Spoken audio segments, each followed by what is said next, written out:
Hello guys! Magandang hapon sa inyong lahat.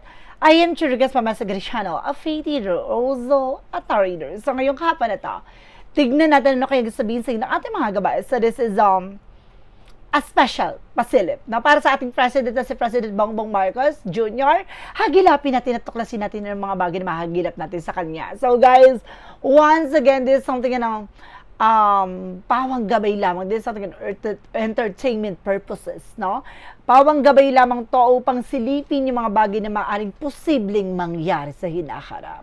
No, maaaring magbigay gabay sa kanya sa maaaring mangyari sa kasalukuyan o sa hinaharap na sitwasyon. So guys, and of course, don't forget guys to like and subscribe my channel and hit the bell for more videos update. Dahil guys, maraming salamat po sa mga walang sawa pagsuporta sa aking channel. Lalo nang skip ng ads na way pagpalain kayo ng Diyos at may kapalisiksik digdig umapaw na biyayang manang balik sa inyo. So guys, maraming salamat pa sa mga walang sawang pagsuporta sa aking channel.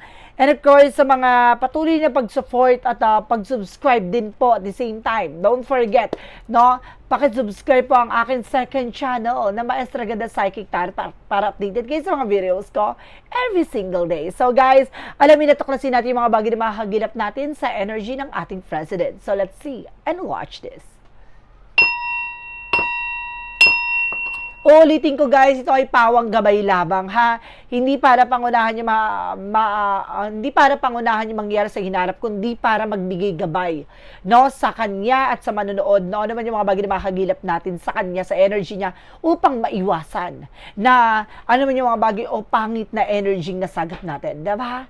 Ganun yun, no? Etong gabay na to ay tulong sa kanya, tulong din sa ating mga manonood na para malaman yung mga bagay na kailangan maiwasan mangyari, no? Kaya nga may mga pasilip tayo at gabay na maaaring magbigay ng informasyon, no? Para hindi matuloy or para hindi maganap, no, yung ganong eksena. So guys, let's see, just let's give information po. Hagilapin natin yan guys, Angel Spirit. So there's a seven sword, there's a sneakiness. No, there's a cheating, lying. So, ibig sabihin dito, meron daw sinungaling at manluloko dito. Mag-ingat ang ating president. No, meron daw dito mapanlinlang, no? Maaaring magaling siya sinungaling. Let's see. And of course, there's a devil card. There's something, oh my God, may masamang intention or balak sa kanya. Mag-ingat po ang ating president. I feel something itong tao na to, kumukuha siya ng information, nag-aaligid siya. Oh my goodness. Na at alamin natin, tutukoy natin yan. And of course, guys, there's something a nine of wands. So there's something perseverance. So kailangan niya magtiyaga at magpatuloy sa kanyang ginagawa, no? Kumbaga kailangan niya ng something protections, no? Parang like I mean na parang kailangan niya ng sapat na gabay, no? Nang sagaran hindi mangyari, no, yung kanilang masamang balak. There's a five of swords, no? Meron daw ditong maiipit sa sitwasyon. Isang babae na maaaring gigisahin sariling mantika. Ay. Additional messages. And of course, there's something guys with the higher front. So something education or either there's something religious factor or religious group. Na meron daw dito guys, no, na maaaring kumbaga gigisahin sariling mantika. Alamin natin yan guys. Na parang bibida sa eksena, pero at the end of the time, sila mismo ang gigisahin sa sariling mantika. Bakit? Ganun, di ba? Bakit nag-react? Bakit magre-react? Or bakit magbibigay ng information gato ganyan? Bakit? For what? Di ba? And of course, there's something guys with the King of Swords, no? This is something, stop the pattern. So, this is something wise, no? Magiging wise na rito at mas magiging maingat, no? The King of Swords, very intelligent, no? When it comes from decision. So, itong tao na to, puputulin niya ano ba yung bagay o connection na hindi naman nakakatulong sa eksena. What is the Seven of Swords? Ito yung bagay na dapat natin malaman.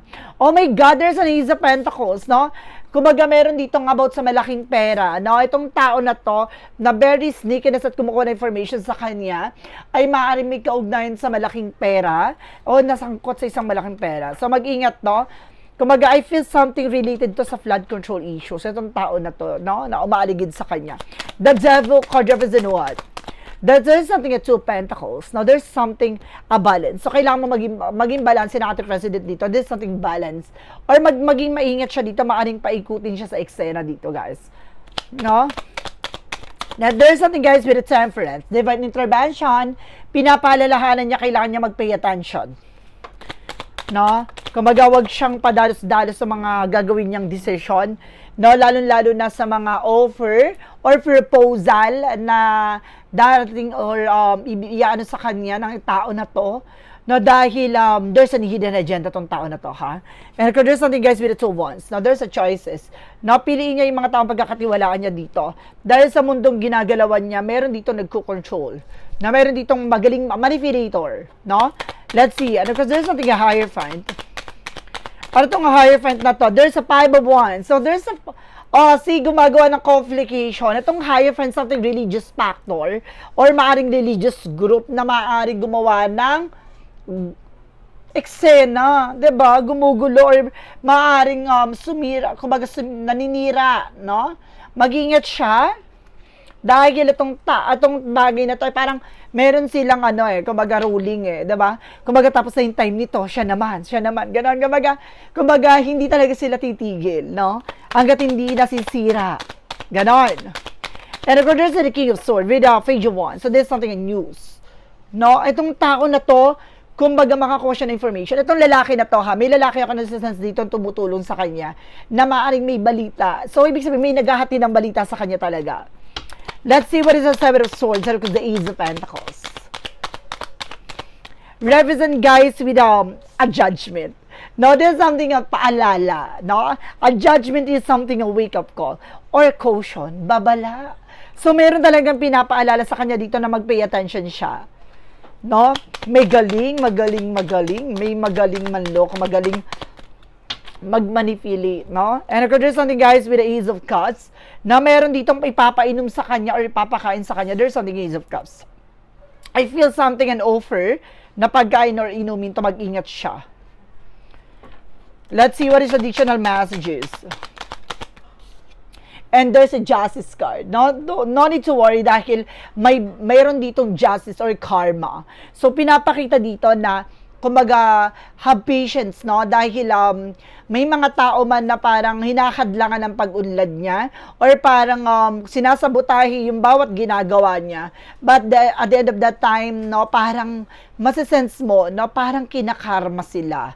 No, sa bawat atake nila na ginagawa nila, no, para sa ating president. Kasi ang ating president very devoted, no, sa kanyang ginagawa, very stricted, no, talagang nakatutok siya, no, pero ang pinapakita dito, guys, no, magiging balance na raw ang situation. So, may karma daw nakaakibat kung sino man yung mga taong kumbaga sumisira sa kanya, because there's a 10 of Cups, no, and of course, meron ditong kailangan niya lang, kumbaga, pagkaingatan, no, and of course, parang, I feel something na meron dito, no, na nagigisa yung sariling mantika, no, I feel something family related niya or connected sa kanya. Now, what is additional messages with the High Cross, the 5 of Wands? Ito yung gusto ko malaman. And of course, there's something else with the Chariot card. See, there's an action. So, gumagawa na sila ng actions ngayon. So, kumaga sila naman, time naman nila para gumawa ng eksena. Diba, hindi niya ba nakikita? After nitong eksena na to, lalabas naman yung eksena niya. Tapos after nito, ito ha, diba, nung una, ang lumabas, diba, yung mga eksena about sa 18 Marines. After nito, may religious group na naman na-aatake na eksena. After niyan, yung isa naman, yung, kumbaga, yung igiterang diba? Igiterang, alam niyo yung kasi yun, mangga, charis. Kumbaga, after naman yan, meron na naman na about sa Senate, no? Ganun yun. Kumbaga, paulit-ulit lang yung ganun ang atake nila. Ha? So, let's see additional messages. And there's something a Page of Swords, there's something to get my information. Meron talaga marami siya nakukuha ng information dito. No? At meron din kumukuha ng information sa kanya dito, guys. Let's see additional messages for the outcome. For the outcome, there's something the either one. So, this is communication information. So, meron talaga dito kumukuha ng information talaga. No, maraming mga, o maaring umaaligid sa kanya para makakuha ng informasyon. Kaya may paalala sa kanya dito na wag siya nagchichika dito, nagkukwento. No, at there's a 6 of Wands in reverse na parang hindi daw magtatagumpay dito ang taong may balak, no, na parang lasunin siya or gawan siya ng eksena, hindi magtatagumpay. So, kumbaga may hint na siya kung sino to no? Sabi nga nila madam, anuhan mo na nga kung sino yung ano na yan. Kumbaga, tao na yan na ang may balak sa kanya magbigay ng pagkain is yung babaeng maliit. Ha? Ganun yun. Kilala nyo na yan. There's an Eight of Pentacles. The Eight of Pentacles, something, a work, no? Naka-focus siya sa kanyang trabaho. Ibig sabihin to, being dedicated talaga siya sa ginagawa niya. Pero ang nangyayari, sinisira siya, ginagawa na siya ng eksena. Hindi niya ba napapansin? The more na parang sinisira siya, yung taong naninira sa kanya, ang bilis ng karma, very digital. Let's see additional messages. And if there's something else with the Page of Pentacles, there's something a plan. No, meron na naman plano dito. No, ang kanyang, kumbaga, black sheep. Girl, yung plano na naman siya. Ano na kayong plano nito? Gigisayin na naman to sa sarili niya mantika. Papahiya na naman siya. And if there's something else with the 5 of Cups, may didisappoint daw talaga. Yung religious group na ito mabadidisappoint nila para mas lalong parang mawawala ng tiwala sa kanila, no? Ang mga taong bayan. Mas lalong parang mababawasan tuloy sila ng member. Ganyan. So, let's see ng messages. Pero kung there's something guys with the Sun card, the truth comes out. The Sun card something, a purification, no? Paglilinis, kumbaga magiging maganda at positibo ang kalalabasan nito. At magiging maganda ang daloy daw nito at magtatagumpay sa kung naman yung bagay na gusto nilang malaman. So marami pang bagay na maaring matuklasan dito at marami pang bagay na mabubulabog dito. So let's see what is additional messages tayo. So, let's see. Ang tanong ng ating viewers, no? May possible daw ba na maging Prime Minister, no? Ang ating President. Let's see. I-clarify natin yan.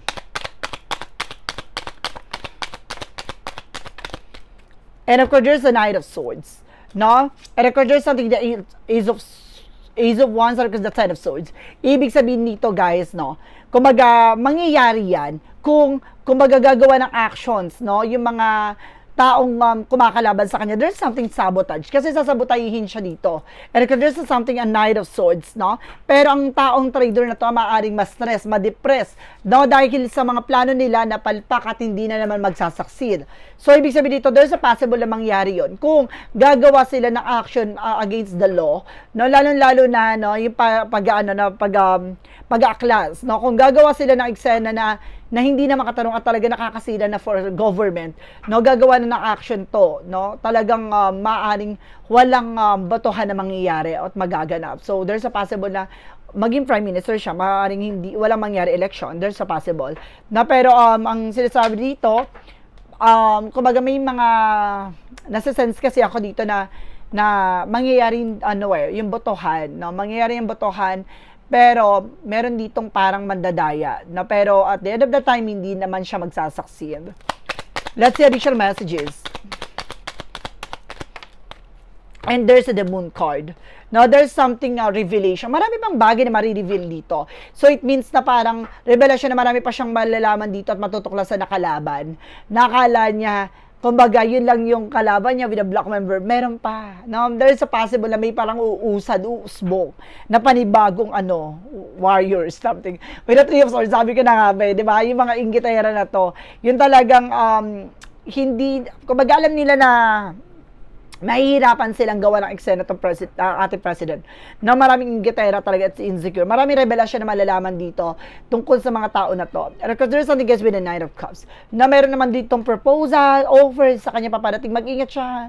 Kumbaga, patibong to. Because there's the Knight of Wands, slow and steady. Manatili siyang kalmado at manatili siya sa kanyang posisyon, sitwasyon na, kumbaga, kilala niya, no, mararamdaman niya tong tao na to is sincere ba sa kanyang offer. So, malalaman niya yon.